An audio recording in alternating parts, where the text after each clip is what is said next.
Across the street, a woman in a gray coat paused beside a newspaper stand. She pretended to browse. She wasn't reading. He counted. 3 seconds too still. 4, 5. Her earpiece wire was nearly invisible. Nearly. Ferris lowered his cup. He retired 3 years ago. Officially, he was a security consultant specializing in geopolitical risk analysis. A harmless title. A harmless life. Unofficially, he had once overseen operations that governments denied existed. Colonel Rayanne Ferris, Strategic Intelligence Directorate, Black Tier Clearance. He had read battlefields like chessboards. He had dismantled networks without firing a weapon. He had ended wars before they began. And then he walked away. Not because he wanted to, because someone had wanted him to go. The woman across the street adjusted her sleeve, a signal. Ferris finally took a sip of his coffee. Bitter, controlled, precise, like everything else in his life now. He checked his watch, 09:17. He did not meet anyone, which meant someone was meeting him.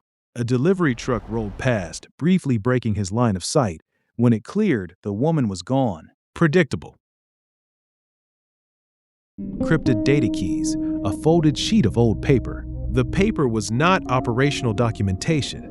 It was personal, a printed photo. 3 men are seated at a conference table underground, Ferris in the center.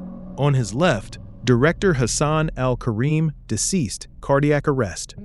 On his right, Deputy Minister Viktor Sokolov, fatal traffic collision. Both clearance co-signatories for the Ivory Cipher. Ferris placed the photo down. Patterns. 2 signatures are required to activate the architecture beyond initial protocol safeguards, unless someone had inserted a shadow override inside the encryption cascade, which meant long-term planning, which meant infiltration years ago. The intrusion attempt escalated. Someone was pushing harder now. He shut the laptop, disconnected physically. Air gap.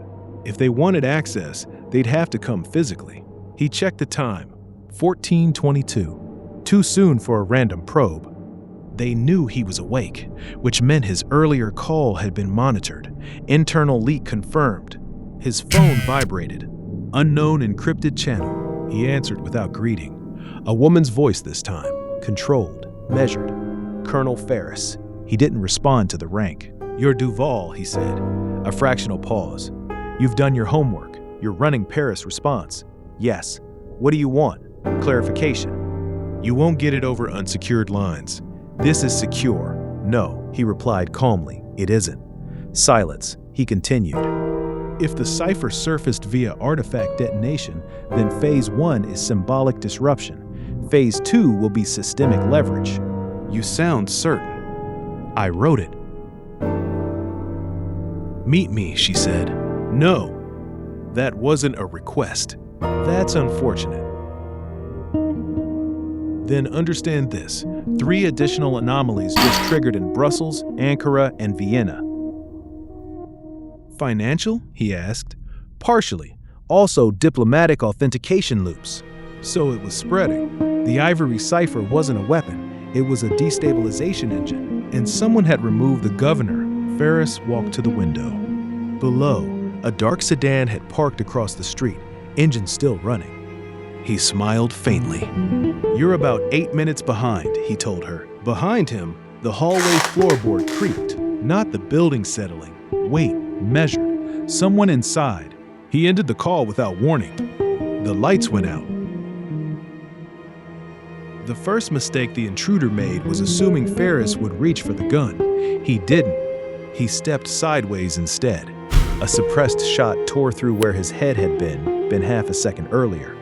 The apartment door burst inward. 2 silhouettes. Professional. Disciplined. Not local criminals. Ferris grabbed the desk lamp and hurled it toward the second shooter. Light exploded across the room. He moved before the fragments settled. Close distance. Disabled.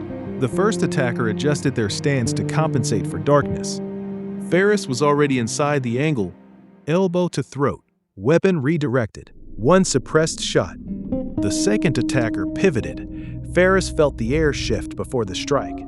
Blade, short, military. He caught the wrist, twisted, and drove the attacker into the wall hard enough to fracture plaster. No wasted motion. No anger, just memory. 3 seconds later, both men were unconscious, not dead. He preferred answers. He knelt and searched them. No insignia, no national markers. But beneath the collar of one operative, a small stitched emblem. The same mirrored sigil was carved into the Ivory King. Not an intelligence agency, not a terrorist cell. Structured, organized. Ferris stood slowly. The board was bigger than internal corruption. This was an embedded network, and they weren't hiding, they were announcing themselves. His satellite handset vibrated. Camille Duval again. He answered this time. "You have a leak," he said calmly. "Yes. You also have a faction." Silence. Define faction. Someone inside the architecture who believes collapse is necessary.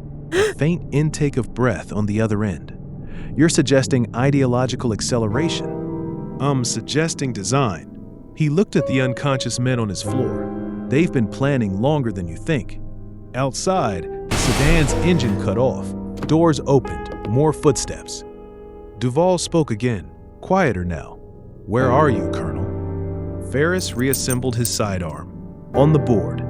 He disconnected, and this time, he did reach for the gun.